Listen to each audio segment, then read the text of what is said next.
Good morning. Thank you for staying, and I hope you'll have as good a time as I hope to have. I got some programs up for you so you could see some information, and the title came about because I was talking with a colleague the other day, and I said what I was going to be doing, that I was doing a little primer on the organ. He said, "Oh, sort of like Organ 101." And I said, "That's it!"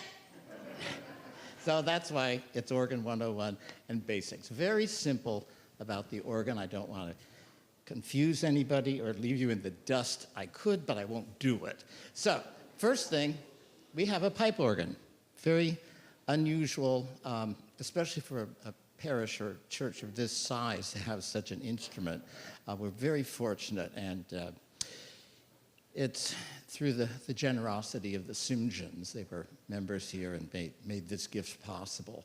As you'll see, just a little bit of the history of it, down at the bottom, it's an MP Moeller.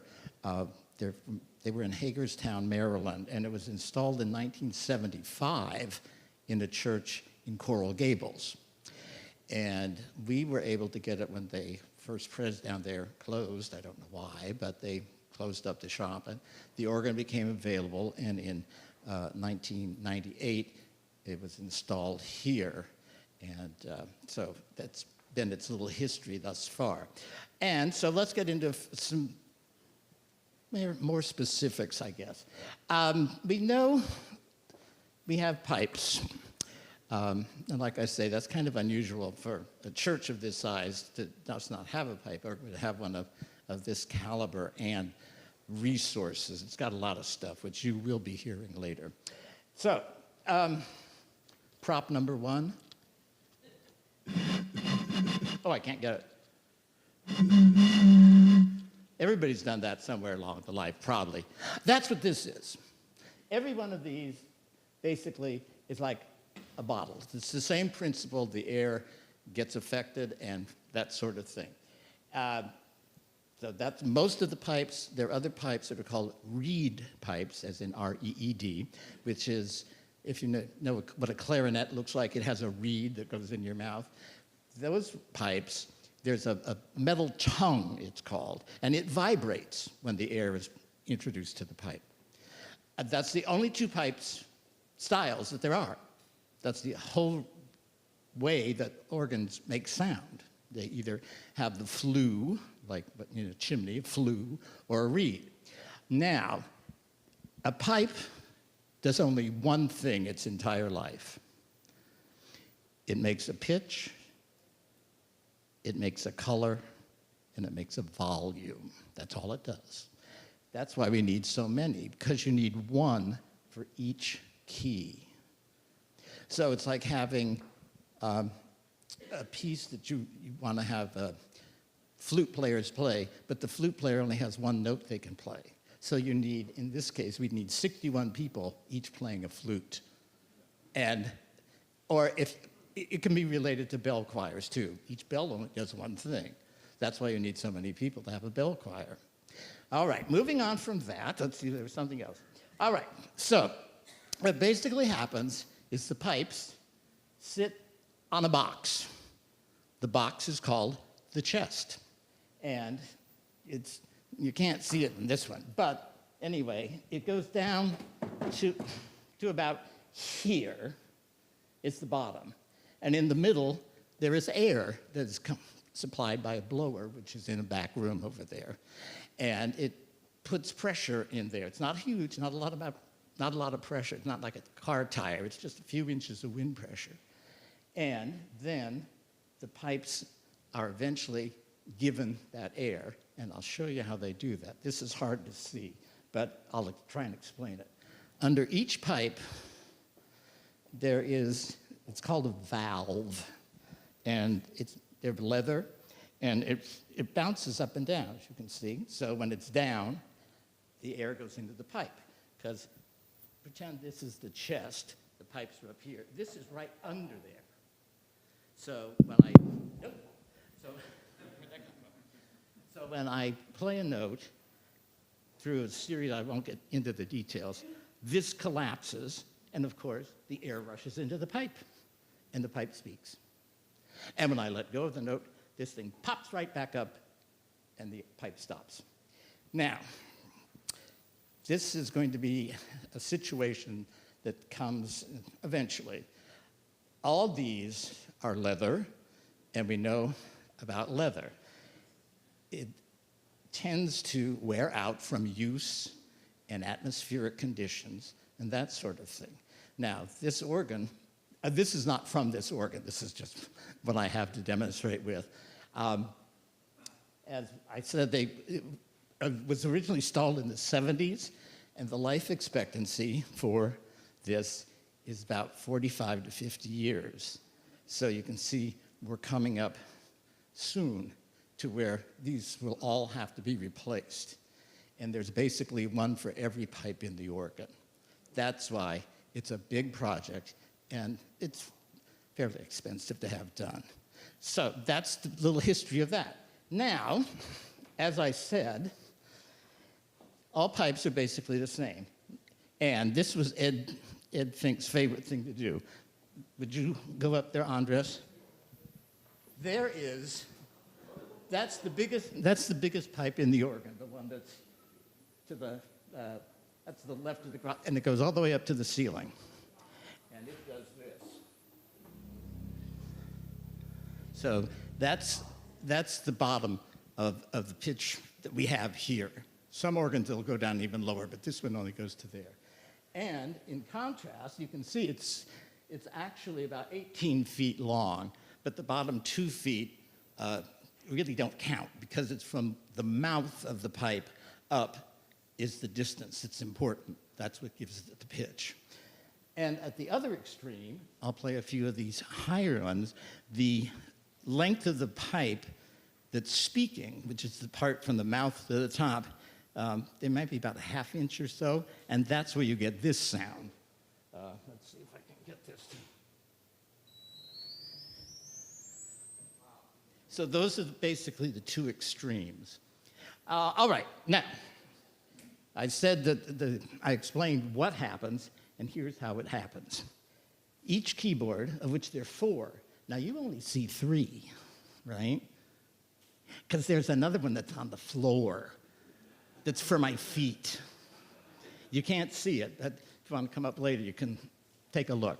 And that's why us organists have to be so, I don't want to say agile or, well, but there's a lot to be done, because sometimes both hands and both feet are going. And in the final piece, that happens a lot, which we'll hear that. And let's see, there was something else I think I wanted to say that I jotted down. Oh, yes.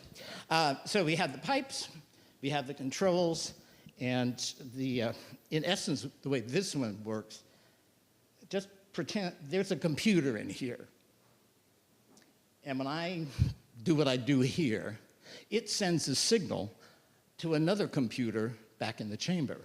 And that translates what I've done here into what pipes play. So it's pretty spectacular. I don't know how many hundreds of thousands of times a second it reads all this information, but it's a lot. We do have a couple fun things on the organ.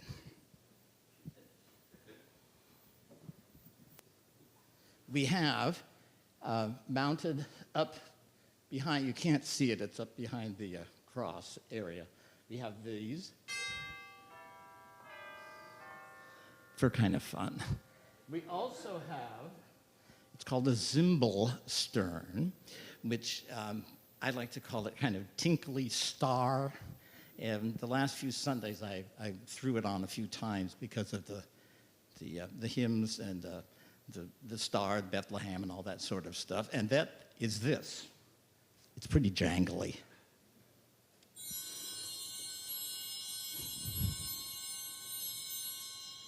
That's all it does, but it adds a little bit of color and spice, that sort of thing.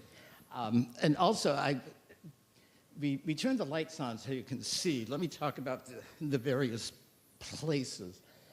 Each keyboard has a name. Obviously, the pedal board is the pedal keyboard. That makes sense. And in our case, the top one is the swell, because, remember I said a pipe only does one thing, at least volume-wise. So we have to trick it. What we do is we put it in a box, and you want to make it softer? It's got like giant Venetian blinds in front of it, so when you close it, you hear it as being softer. The pipe doesn't know it's in a box. It's still doing its thing, and this is what happens. Let me find something good to use. That's with the shades open. Sounds softer to me. And this one will really show it.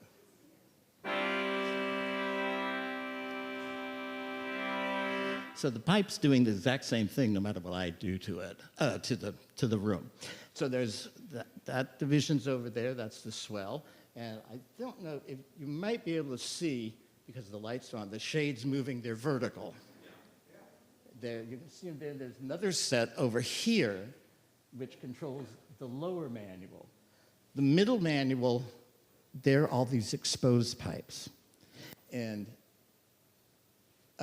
most people come in here and they look at the organ and say, oh, look at all the pipes. And I say, that's only a portion of them. Most of it is behind what you see and behind the curtain and the screen. So it's really something. There's a lot to it. And I think I've got the numbers down for you in case you're a statistician. 2,369 pipes. So it's a lot. So I guess that's about it. I'm not going to ask for questions because you'll probably ask something I don't know the answer to, and also, which means I'd have to make it up. We'd be here forever. So I say, let's get into some music so you can hear this instrument. As I warned you before, there are going to be a few loud things in here, but I'm never using everything all at once. It's going to be pretty strong in some places and very gentle in some others. So let's get started. The opening two pieces, a friend of mine, when we decided we'd do this program, I asked if he would write something for us to use. So this is going to be the world premiere. I can't believe I get to do a world premiere or something. Of Phil Lenenbauer's two pieces that I kind of call a diptych, and you will recognize the opening melody that's for the first one. Very, very lovely. The melody's very straightforward. The second piece, it's called Celebration, and you'll hear bits of the melody in there, you think. It's just kind of impressionistic, and it's got a lot of bounce and drive to it. So these two pieces, and let's go.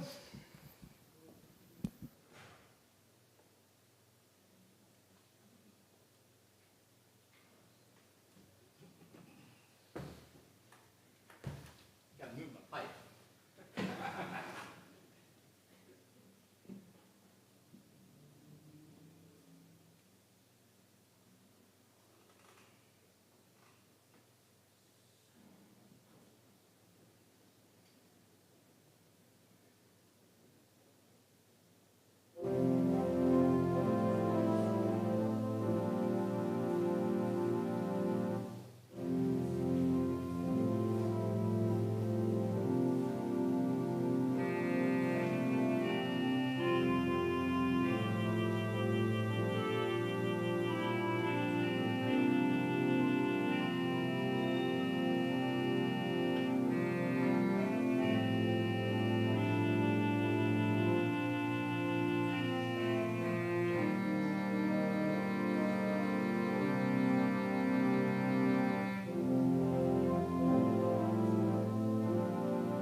Hello? Oh, but I'm happy to introduce Phil, who is here to be for the presentation. And Phil, please stand up. A lovely job. Thank you.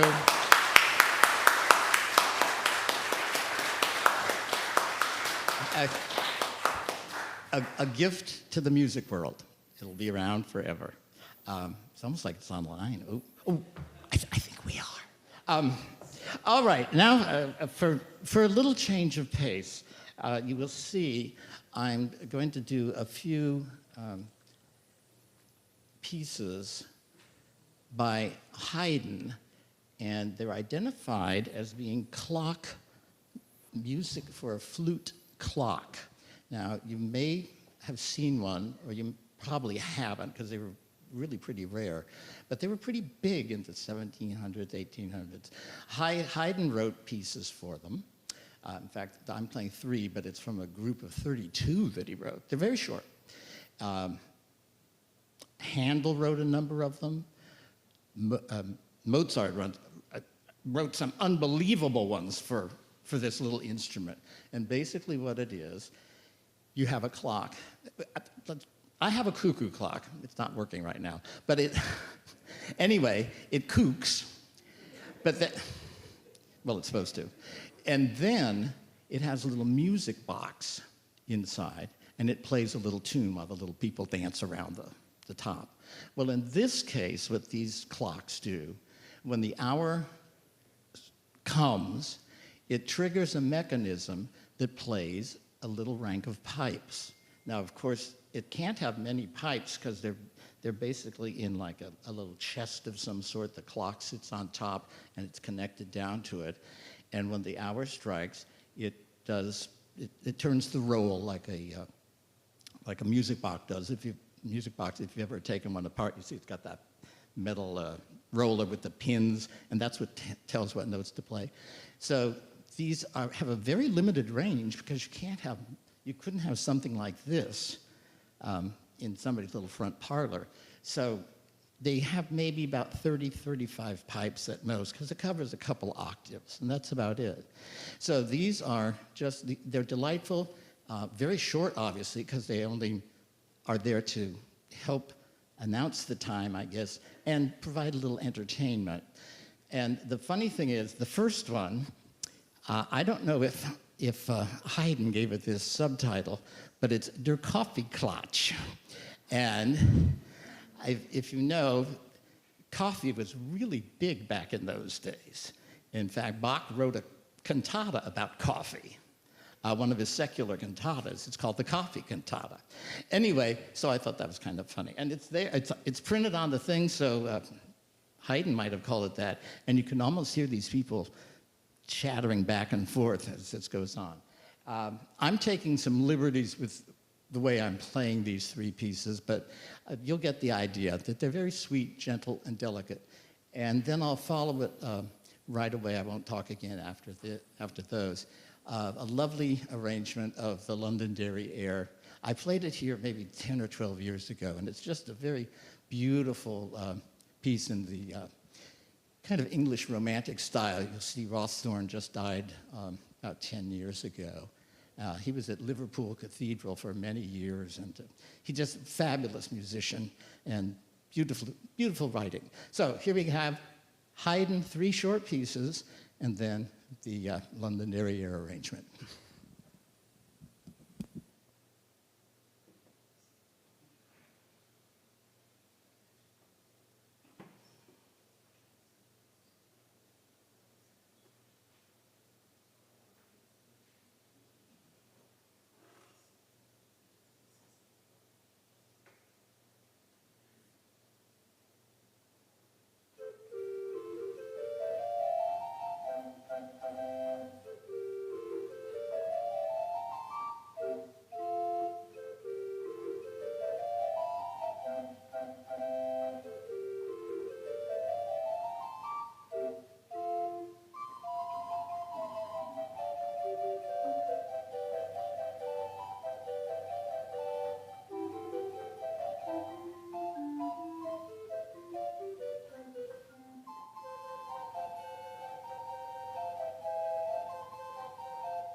it's a lovely piece.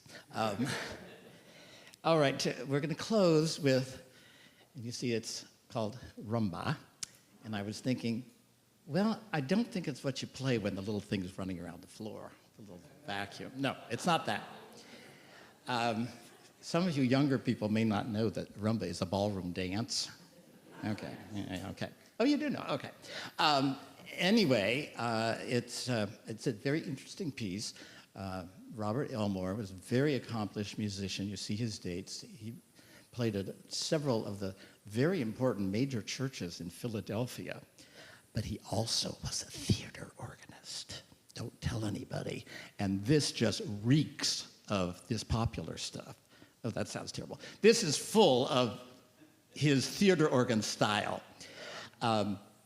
Let's see. I mentioned that there's a keyboard that you don't see. It's going to be really busy in this piece. He was known for his pedal technique, and also he was a student of Pietro Jan. Now, you may not know that name, but he was the organist. He was from Italy, but he ended up being the organist of St. Patrick's Cathedral in New York. And he was famous for his phenomenal pedal technique, apparently. And Robert Elmore was one of his students. He's also the guy who wrote the Jesu Bambino.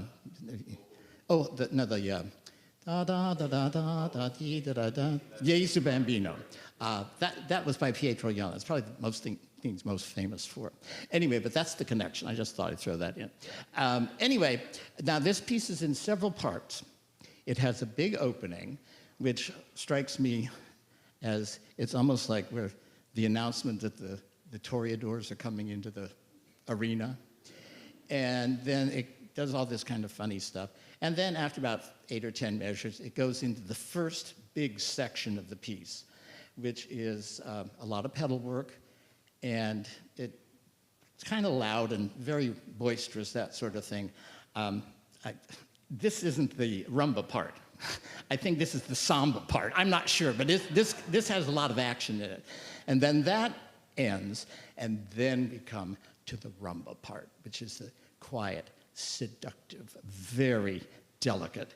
And where did I see the quote? I wrote it down because it struck me so funny. Oh, here it is. I don't know if you know this, but apparently the rumba has been called the dance of love because it's really pretty sensual. I went online to see some of these people doing this stuff, and it's something. I mean, anyway, so that's the middle section. That's the middle section. And then that ends, and then it leads back to not quite a full recap, but the opening section again, at least that same feel. You'll hear it, you'll get the idea. And then there's this big closing section, which all leads up to, and I hope my feet are up to it, a chromatic scale all the way up the pedal board, from low C up to, actually it goes up to F. I'm getting nervous thinking about it. So relax, and this ends, it's about as loud as this organ will be today, as the ending of that piece, because I throw on most everything. I don't put on any of the mixtures or anything, because that's just be too much, and really not in the theater organ style. So, all right, let's see. I got to take a few seconds to get organized here with my music and stuff. So relax, put on your dancing shoes, and let's see what happens.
Thank you for coming.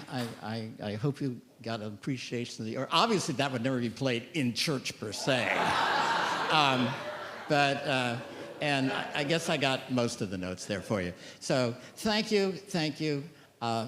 It's our instrument. We're, like I say, we're very fortunate to have this here for our church to use. Thank you. Have a wonderful day. Keep warm, everybody.